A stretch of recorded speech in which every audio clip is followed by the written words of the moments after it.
Jesus didn't have a problem with people that's in the streets. He had a problem with religious people. How can I help anybody when when I was not even able to help my own son? I would never do that. I would never do that. And I became that in a matter of minutes when they took my pain pills away. And I said, I'm not where I want to be, but thank God I'm not what I used to be. This is Faith in Your Recovery. I am Randy Davis. Welcome to the battle. Hey, thanks for joining with us today. Whether you stumbled on our podcast or connected intentionally, we think you may just be where the next right step in your recovery is about to happen. Faith in Your Recovery may be exactly what you need.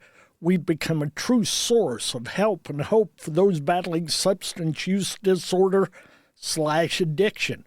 We've seen those strugglers who were once thought of as throwaways, castaways, the forgotten and forlorn. We've seen them start to grow and change the stigma, change the bias.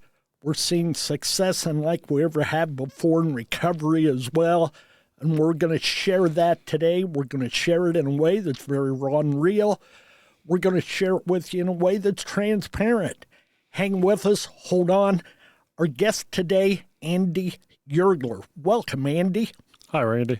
Good to have you with us. Thanks for coming. Tell the folks a little about you right now, not what you're doing for recovery. Tell them about you, where you're at in life. Well, right now I'm about to celebrate my 45th birthday this year. Hooray for you. I've got 3 teenage kids. My oldest is going to graduate here in May. I'm a single dad. We operate a couple small family businesses, and I'm pretty active right now in the recovery world. Tell the folks where you're from. Yep, I am from Bluffton, Indiana. It's in Wells County, about 30 miles south of Fort Wayne, Indiana. All right. Well, so it was a little drive here today, but you've got a background in this area, yes? Yeah, we do. We had a family business that we sold in 2020, but during that time we did some local business here with the local businesses, and it was fun coming down Highway 9 and sort of just doing a little reminiscing and seeing all the growth and the renovation that's taken place over the last 3 years that I haven't been on that highway. All right. Just a little nostalgic tour for you, yes? Yes, it made the drive go smooth. All right. And what a beautiful day it is. Folks, I don't know where you're listening from, and this is February 15th as Andy and I are sharing. And I noticed coming over today, 65 degrees. I have no issue with that whatsoever. Just glad to have it regardless of what tomorrow's weather may be. I'm going to celebrate today. And isn't that what recovery's about? We can look back, we can see the struggles, and we're going to share those here in just a little while. But as we start to move into recovery, we have reason to celebrate. We're going to look at that. So, Andy, let's go back early in life. Tell the folks what your upbringing was like. Yeah, my upbringing was a fairly decent and I would consider normal upbringing. I was fortunate to have a mom and a dad in my life. I have a younger brother. And as I was older, my parents adopted my sister, who is from Bogota, Colombia. And we were a family of 5. My dad, he's an entrepreneur. He started, managed, grew some businesses as I was growing up. Mom was always at home. She wanted to be a homemaker throughout her life. And yeah, I remember nearly never going without.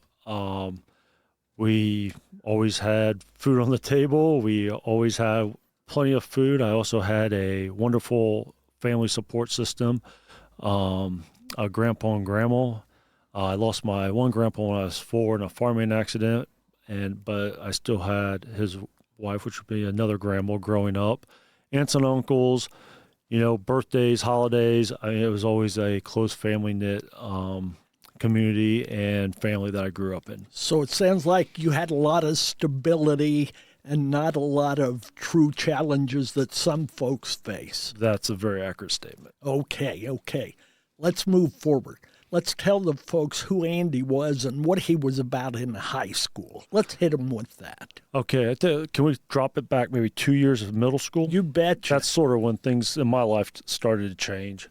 I think in middle school was that time of life when so many people, they get confused. They're searching for that identity. I don't think there's a tougher time in life for young people. They're struggling to be adults, but they've still got that mind that's not there yet. Go ahead. Yeah, you're absolutely right. And, I know in my situation, I didn't know who I was. I had zero self-worth, very little self-value. It wasn't that I didn't know who I was. It was more I didn't know, or I knew who I wasn't.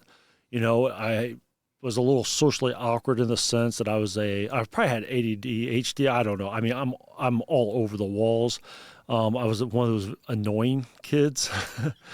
But in the midst of all that, there was a couple of events that happened in my life that it's interesting. I'm 44 and I still can remember them like yesterday. But one of them was in 6th grade, I was on the wrestling team. And I remember during one of the wrestling tournaments, a couple 8th graders caught me in the restroom and thought it'd be cute to give me a swirly, something pretty harmless. And but I fought them off and everything I was doing to keep my head from going in that toilet. And then it sort of, the last straw of that whole situation was my best friend, who was also a 6th grader along with me, jumped in on their side.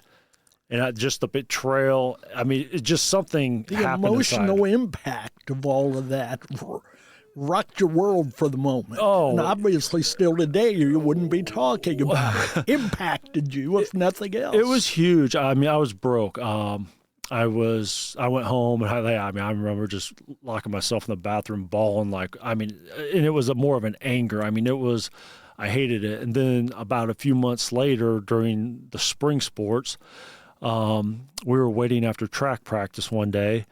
And again, some of the kids, we were waiting for our parents to pick us up. We were running around, having a good time. And again, I'm sure I was being annoying, but again, at that time, another 8th grader came over and sort of grabbed me by my arms and sort of sat me against the wall and says, no, you sit here till your mom gets you, leave us alone kind of a thing. And it was sort of just another form of rejection to where, and again, I'm 13, I'm in 6th grade at that point. And I remember to this day sitting there saying, this will never happen to me again. I will never be rejected like this, nor will I ever allow someone to put me in a place where they think they need to put me. And I'm going to guess we're going to find out where that attitude led you. Yes, finding acceptance in here and there. So tell us more, what that created and where it took you, please. Yeah, so that day I became a little harder. And over the next course of the year, throughout my 7th grade year, I became more, I had more of a chip on my shoulder. I became a harder kid. I was upset. And then on a Friday night, one of my good friends, his parents spent the winters down in Florida, and he invited me to come over to his house after school. So on a Friday after school, we went over to his house. His grandparents lived right beside him, and he said, hey, we can go over here. Our grandpa and grandma aren't home, and we can drink some beers. So we ended up going over to Grandpa and Grandma's and got in the liquor cabinet. And my first experience ever with trying to experiment with anything at that point, substance-wise, was with vodka, where I ended up drinking 8 shots of vodka in 20 minutes. You were how old? I was 13. Okay. And then we finished the evening off by just sipping on a 5th of Jack Daniels or Jim Beam, one of them. And I had alcohol poisoning, and I mean, it was a mess. However, that was on a Friday. By Monday, it had already gotten to school what had happened. And then we went to a party later on that night, on Friday night. And I guess my reputation became at that point more of a partier or a good, can you believe he did this? Again, this is 7th grade. This isn't, as a 40-year-old in the bar closing it down. I mean, right. This, amongst the 7th graders at the time, that was, hey, not a lot of them were doing that, and rightfully so. So that became more the identity I took on then as, hey, I'm going to be known as this partier. I'm going to be known as this hothead. It got your attention. It got me attention. Yeah. You weren't rejected at that point. There were probably even those who looked up to you, as awkward as that may sound or seem, because you had stepped up to that adult level, as some might want to call it. So, yeah. Yep. Go ahead with more of that. Yeah, sure. So then as that continued to go or transpire, I always played sports and everything, but now I noticed my shift was going more from the sports to more of the bad boy or more of a bad kid, juvenile delinquent behavior was more appealing to me than trying to work hard and play sports and that kind of stuff. And then when I was a freshman in high school, I decided not to play football that year. And then I ended up getting kicked off the basketball team because I was caught smoking 2 or maybe 3 times within the season. And after that, things just really, and just in my own life, again, just had that chip on my shoulder, started to develop these defense mechanisms. I wanted to be this little hardcore kid, kind of a freshman who was lost trying to figure out this life. Nobody's going to set you down anymore and put a finger in your face and tell you how to respond, act, or not act, right? That was correct. That is correct, yes. Yeah. And so as I went through high school, things continued to escalate from the drinking to then start smoking marijuana. And by this time, I was completely done with sports. I worked on a dairy farm all throughout high school. I really enjoyed that. I mean, that's probably the one thing that did keep me from getting totally lost during those years of my life, to where it still gave me enough responsibility. And in a sense, it filled as an identity as well. I mean, I saw myself as a hard worker. During the summers, we're baling hay. During the school year, I'm milking. And the owner of the dairy farm was my uncle and his brother. And I really got close to my uncle's brother. And, he really helped me out through some of those times to keep me somewhat sane going through the rest of my high school years. All right. So you had those challenges. You say you have a younger brother, right? I do, yes. Okay, how much younger? We're about 15 months apart. Okay, so pretty close age-wise. Yep. Did he have any battles with any of this after watching you?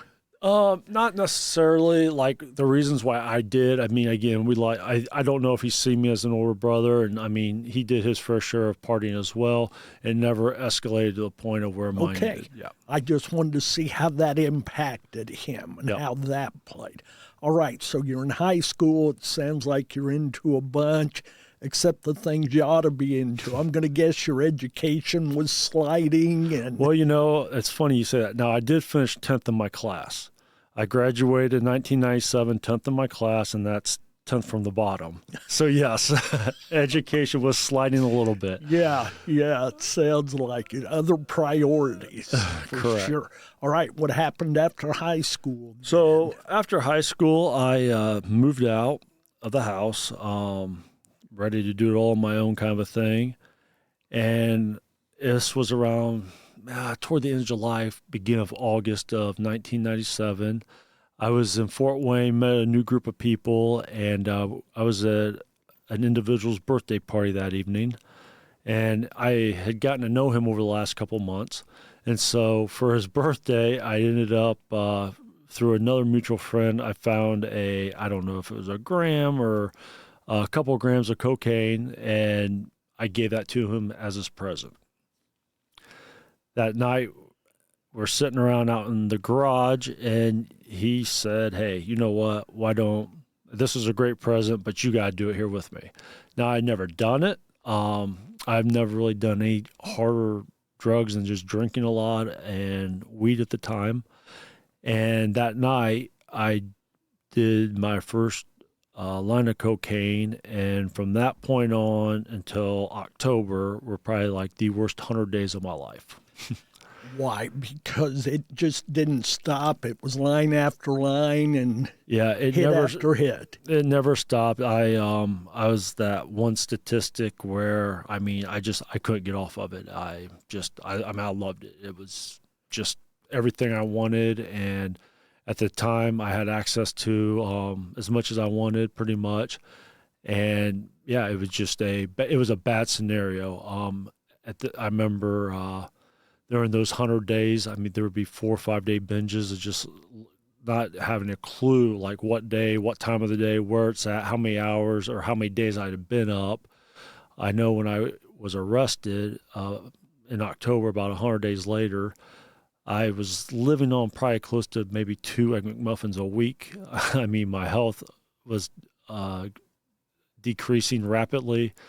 I've had conversations with my dad during that time, and he told me numerous times how he would come try to check on me at the apartment that I was staying at. And he was preparing himself to find me there on the floor, unresponsive, probably deceased.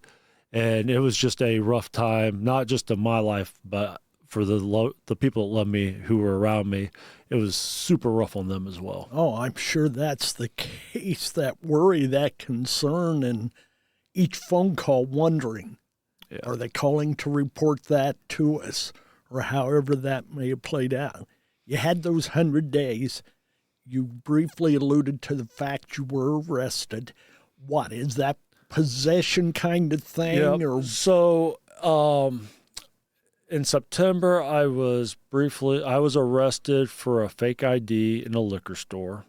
And when they were sort of pat down and went through my wallet for the ID, there was a little bit of cocaine in my wallet at that time.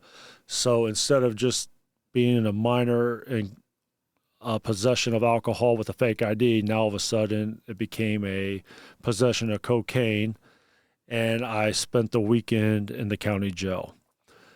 I had convinced my parents that, okay, this is it. I'm done. I hit my rock bottom. I need out of here. So on Monday morning, I was bailed out, and within an hour, I was already, had coke in my possession and was flying high again. Eventually, within those 100 days, probably the last 3 weeks, maybe month during that time, I had acquired close to an 8-ball a day habit, and I was dealing the cocaine on the side to supply the habit. And so I ended up getting wrapped up with a confidential informant, and through a couple purchases from me, they used all that information and everything and set up a sting operation to where in October 1997 I was arrested for dealing cocaine. so go back to the 8-ball. Yep. I know there are folks out there who know what that is, what that means. Explain it to those who don't, would you please? Yeah, I guess 8-ball is a slang term. It's roughly around 3 ounces of cocaine. Okay, just want those folks to get that who don't understand it. Okay, and then you went on there to say that, and I can't even recall now exactly what it was you said after that. Yep, so I was arrested for, I came in contact with a confidential informant. Yes, you talked about the CI. Yep, the CI, and then, I made a deal with him on 2 different occasions, and then finally on that second one, I was arrested. It was a sting operation. We were at a bank, and as I was pulling out of the bank, I noticed he was going the wrong way down a one-way. I seen a cop car coming down this street, one coming from the west, the east, the south. And you knew what you knew. And I thought either this bank is getting robbed or this is not good. Yeah. So did you know this guy, the confidential informant? Had you had a long-term or any kind of relationship, or it was? Well, the irony is he was at one time, before he must have fell into his drug addictions himself, he was a local manager when I was a kid at our local Pizza Hut. So that's sort of how I knew him. You knew of him better him. than you knew him. Yeah, but he, I guess he had, and again, there's a age discrepancy. So I mean, I guess he had a reputation. This wasn't his first time of being caught and being a CI. Yeah. But that was pretty much the gist of it. Right. Okay. So at that point, you went to jail for how long? Yep. So that arrest happened in October 1997. In February of 1998, the state of Indiana and the judge said, "Hey, here's 15 years. I'll suspend 5 years of that. Go figure it out." And I was sentenced to the Department of Corrections for 10 years. Okay. Served how long? Yep, I ended up serving a little over 4.5 years. Okay. So from 19 to 22. Okay. Where was that? Yep. So, like anybody who is sent off into the Department of Corrections in Indiana, your first stop would be the RDC, the Reception Diagnostic Center there in Plainsfield, Indiana. And you go there, they run you through these different assessments, education, trauma. It's more just trying to figure out Placement. who you are. Yep. And then from there, they distribute it to where they can find a bed across the state of Indiana for whatever penitentiary level of security that you qualify for. So I was there for probably about 26 days, maybe 28 days. That's where, as a human being, like I mentally, emotionally broke. And then after that 28-day stay there, I was sent to Westville, which is in Lake County, I believe, up towards Michigan City. And I was there for around 14 months. And then from there, I was sent over to Chain of Lakes, which is a walk in the park, literally. It's a state park in Noble there. County. Yeah. For the lakes, not for the facility, okay? Well, yeah, there's probably about 120 offenders there at that time. So, I mean, if you're going to have to do time, it was the place to be. But I was there for about 3 years, and then I finished up the rest of my incarceration at the South Bend Work Release Center. Okay. So you got out. Did you go back home? Yep. So I was released in September of 2002, went home, and one of my dad's friends, he had a small business, and he had a position open up in that business to where when I came home, I had employment. So, yeah, for the next year or so, I had a place to go where I could start getting brought back into society, I guess you could say. I would work there, and then I made a decision. I wanted to go work on a 4-year degree, so I ended up enrolling and started to work on that as well. So did you stay clean during that year before you went off for your degree? I did, yep. So when I came home in 2002, October 10th was that the exact date. October 10th of 1997, that's the last day I've ever used cocaine or any kind of narcotic.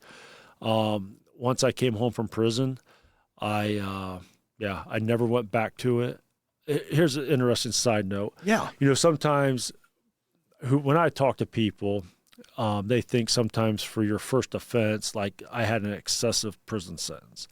And I think, at the time I agreed with that.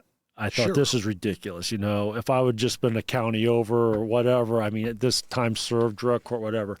But I remember this to where I look back on this now, and it's one of those things where, whatever someone's higher power may be, there's always something in control here.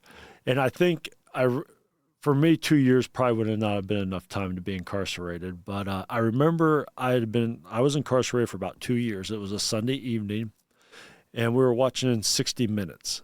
And on 60 Minutes, it was an episode about the cartel. And for everybody listening out there who understands or knows what 60 Minutes, that show, when they go to commercial break, it always ends with, and when we come back, we will, and then all of a sudden you hear tick, tick, tick, tick, tick, a clock's going, and well, yeah. At that moment, the break, it said, when we come back from break, we will explore the life of the user or something, the addict or something like that, and it's like tick, tick, tick, tick, tick, and it showed somebody doing a line of cocaine. And I'm 2 years, like, completely clean. I'm incarcerated, and, like, my stomach flipped. Like, if it was anywhere around me, or if I knew where I could even get my hands on it, I was going to do it. I mean, and it was like a wake-up call, like, holy cow, this is crazy. A true trigger. A true trigger, yes. Yeah, so how did that play out? Obviously. It brought, Go ahead. it brought perspective back to where, okay, maybe I'm not ready yet. I mean, I think it humbled me. And it's one of those points where I look back at, and it's like, sobriety's so fragile, and like it's got to be respected on a daily basis.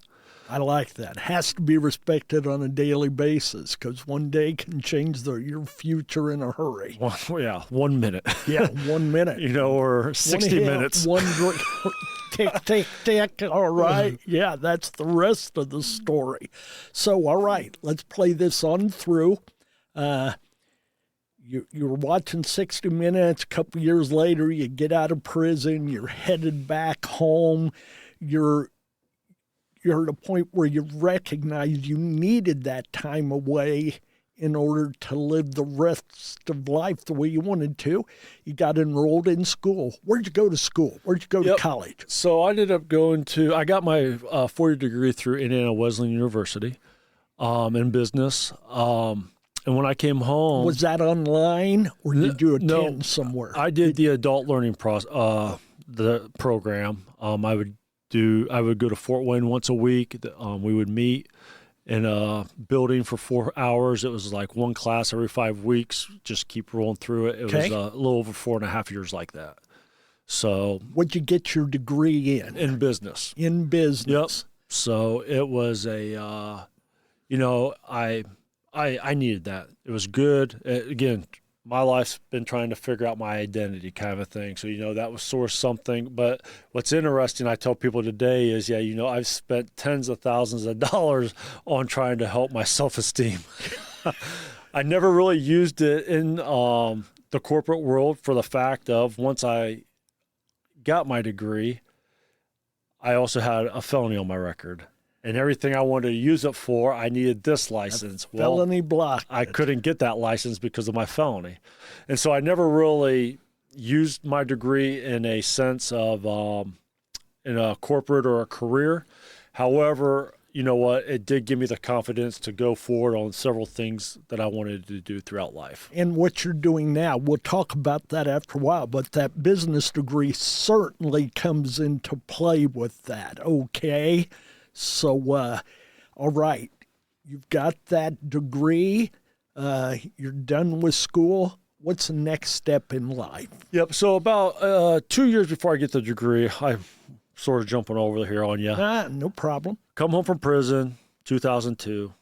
I'm working in a factory for about a year and a half. Go on, get my degree. In the meantime, during that, I do a little bit of work with a local church and youth ministry, get involved with Campus Life, YFC, Youth for Christ.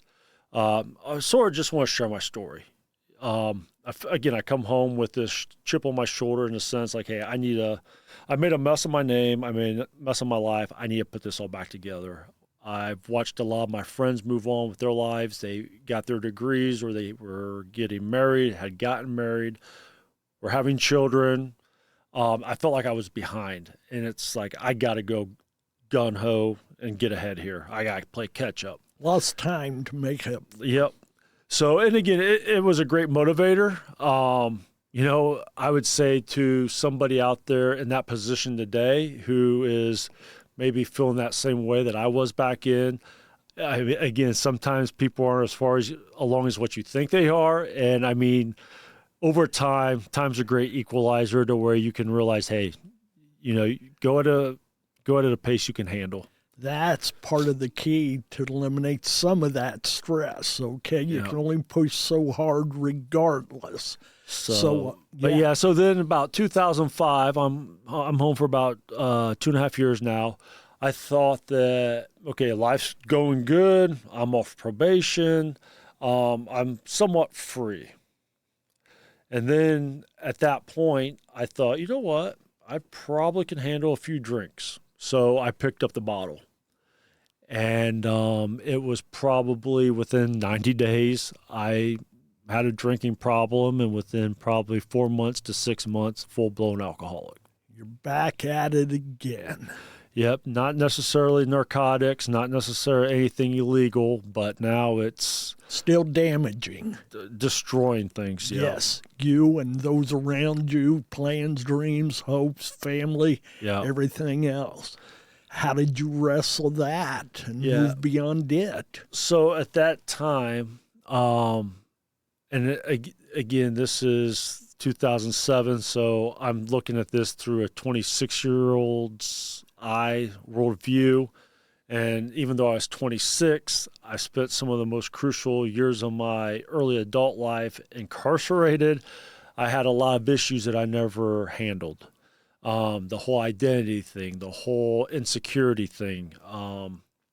There was just a lot of unanswered crap in my life that I just wasn't working on. And I think the alcohol, for me, it was used to numb some stuff.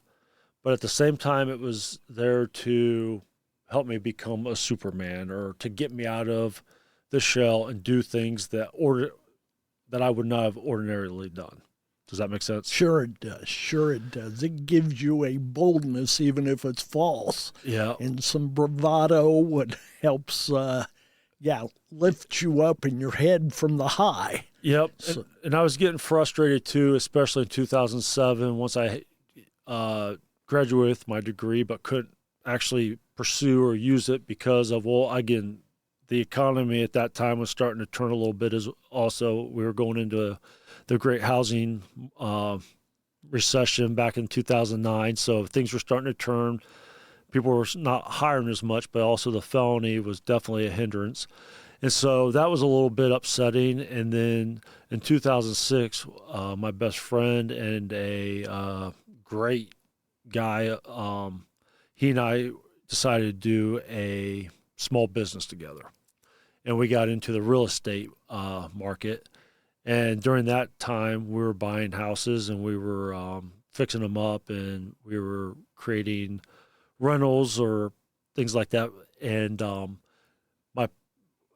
I had a couple young kids at that time, and they'd be in bed by 7 or 8 o'clock at night. Then it was time to go work on the rentals, and from 8 p.m. till 1, 2 in the morning, it was just a good time to go paint a wall and drink a case of beer, Yeah. And that just started, again, escalate over the next, that was 2007, all the way to about 2010, 2011. So another 5 years, 4 or 5 years there. Yep. Yeah. Okay. In 2010, one of my life mentors, he decided to get about 5 of us guys together and go to Haiti and help out with a earthquake aftermath that they had there back in 2000. It might have happened in 2009. No, it was 10. Was it 10? Okay. So we went in October of 2010. And at that point, my marriage was coming to an end. I had destroyed that. The kids at this point were still young enough. They knew probably more than what I thought they knew. But again, my oldest son at that time would have been about 6 years old, and my daughter would have been 4. But I realized that I wasn't being the dad that I needed to be. I would look in the mirror, Randy, about 2-3 times a week. And I would ask a question: is this the man I want my boy to be when he grows up? And is this the man I want my daughter to marry someday? And I could never answer yes to those questions. And that became another issue to just keep drinking more. Like, dude, you got to get together. And I couldn't find a way to pull it together. And in 2010, it was, again, getting dark. And there in Haiti, I met a gentleman who had been sober for about 3 years. And we were talking one night, and he said, hey, if you want to do this, he says, I'll walk with you through this.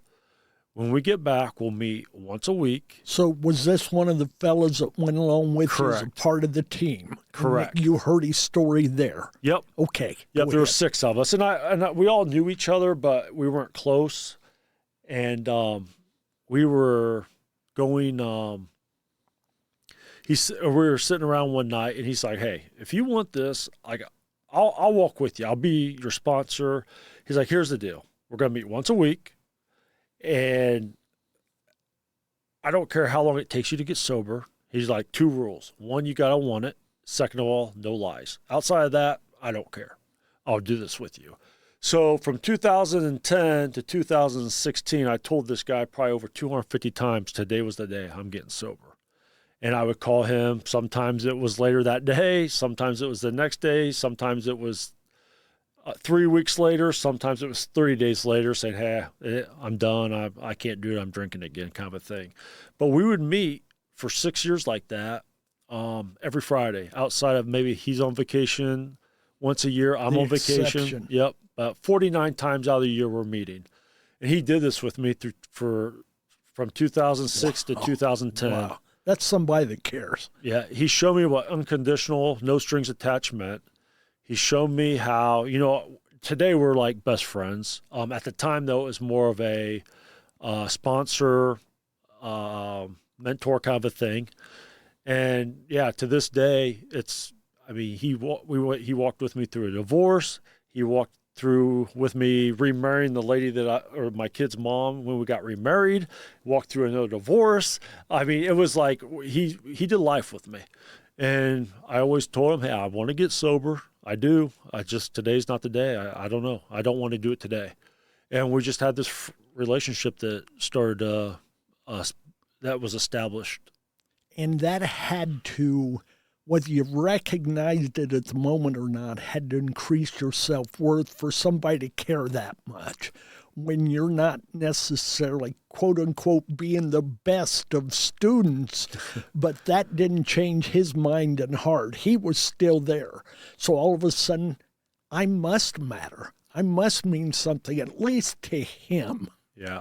Yes. Yeah. And he would tell me how, like, mutual people, he never told me who specifically, which is fine, but he would tell me people would be like, why are you wasting your time with Andy? Like, he's not I've heard that over and over. He's gonna, and if, hey, you know what? I like the guy. He and I get along well. And then it's like, a friendship came out of that. And Yeah. so, it's, he showed me as I'm helping people with their recovery these days. And he gave me the roadmap on how you do it. So he's the one who got you to sobriety. Yeah. Between him and God, you got there. Yes? Between him and 3 other people in my life that sort of were very close, not near, like we didn't have near the dynamic of a relationship that he and I had. Sure. But it was still like 3 guys. To this day, The team. Yeah, I call them, they're my nuclear key. Okay. Before I drink, or I would take another drink, I told all 4 guys that I will give them a call. I have to talk to all 4 of them within a day before I can take a drink. And since I've told them that, I think there was once during COVID where it got bad, and I was on the numbers. I called the second guy and said, I think today's the day. And then after talking to him, I was fine. And to this day, I've never had to call one of them like, okay, hey, I'm on the edge here, and I'm looking for my 4 keys so I can go nuclear. Yeah. All right. Now, let's jump ahead. I want the folks to know where Andy Yergler is today. What's happening in your life? How are you using your time, your sobriety, and your experience? Tell the folks. Yeah. So today I am over 6.5 years sober. I took my last drink July 3rd of 2016. I've been living the sober life now for over 6.5 years. I didn't really necessarily get involved with the recovery sobriety world until November of 2021. I was asked to come share my story at our local Brianna's Hope chapter in Bluffton. And this would have been October 31st, I believe, Halloween night of 2021. And I have not shared my story. I really hadn't done anything with the recovery world at that time. I have, like I said, I mentioned earlier, I have 3 teenage kids. I run 2 different businesses, and my life was pretty busy. But I said, I'll come and share. And going there that night, I share my story. And little did I know at that time, a family member of mine was in the process of trying to take their lives by ODing. and my world was rocked when I went home that night. And it connected me to this group. It connected me to that Brianna's Hope chapter, to where I started going back on a weekly basis, and I began to get more involved with the recovery world at that point. Where I thought I was going to share a story, maybe help someone else out, what I didn't realize was that was the beginning of a night that was going to help sustain me for the next year and a half of my life of some of the challenges that were coming my way. So, folks, let me go ahead and explain to you. Better Life, Brianna's Hope, we call ourselves a participant-driven, faith-based, compassion-filled support and recovery movement for those battling the battle with substance use disorder/addiction. We have several chapters around the state of Indiana, Ohio, the state of Virginia, and South Carolina. And what Andy shared with you, that's what we're about. We're about sharing our stories, sharing our lives, finding victory, support, and recovery together. He had that experience. And so you're doing what today then, Andy? Yep, so today I am an owner, operator of a couple food trucks. I like to try to hire people who are coming home from prison or in the recovery world. The lady that runs my truck right now, she runs it. I think I'm the boss, but she runs it. It would not operate if it wasn't for her. But I know she's been in recovery for several years herself. And I know that in life's not about second chances. It's about 5,000, 6,000 chances. Sometimes I'm also a believer that, sometimes people cut ties with people, that you give them a chance, 2, 3 chances, but sometimes they're just not ready. Sure. And in my life, I've had several people who I should have probably been out chances, but continue to give them to me. And when they would stop, other people would. And my philosophy is, you know what, I will give. If I'm willing to sit down and you're willing to work, I don't care how many bridges you burn, I'm willing to give you that chance. And so I use that truck for recovery. I know a lot of the proceeds we do dump back into the recovery world. I went on to another partnership with a friend of mine. We developed another food truck over the winter, and I'm excited to get that one out on the streets. And I have a small real estate business with my partner who I alluded to him earlier, that we started our real estate business together. And we do that. He's got a big heart for helping people out. So we used to have quite a few rentals, and at that point we could help a lot more people out. Now we've sort of sold all those, and we do more of vacation VRBOs. And so we've gotten away from the individual rentals at this point. And it was time.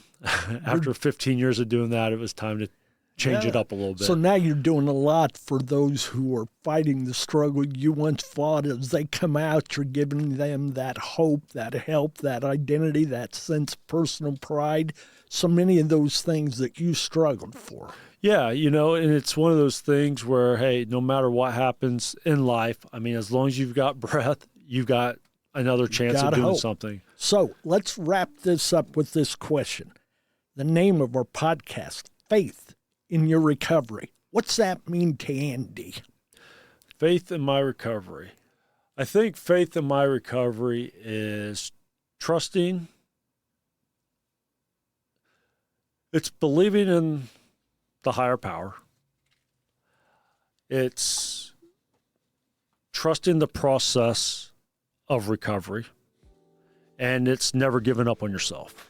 Amen. Andy, thank you for being with us today. We appreciate your testimony. I'm sure it's going to touch lives, change lives, and who knows, maybe even save them. We believe that happens here on Faith in Your Recovery. Well, I appreciate the opportunity, Randy, and it's been a great time talking with you. God bless you. And folks, Faith in Your Recovery, we believe recovery just like a rainbow. You can't see a rainbow without sharing it. We believe your recovery must be shared. It too can impact somebody. It too can make the difference they're hunting for. So stay in the battle. Don't give up. And the next time, make it the last time. We're here for you. We're here with you. You can reach us at ablbh.org. Take care. God bless.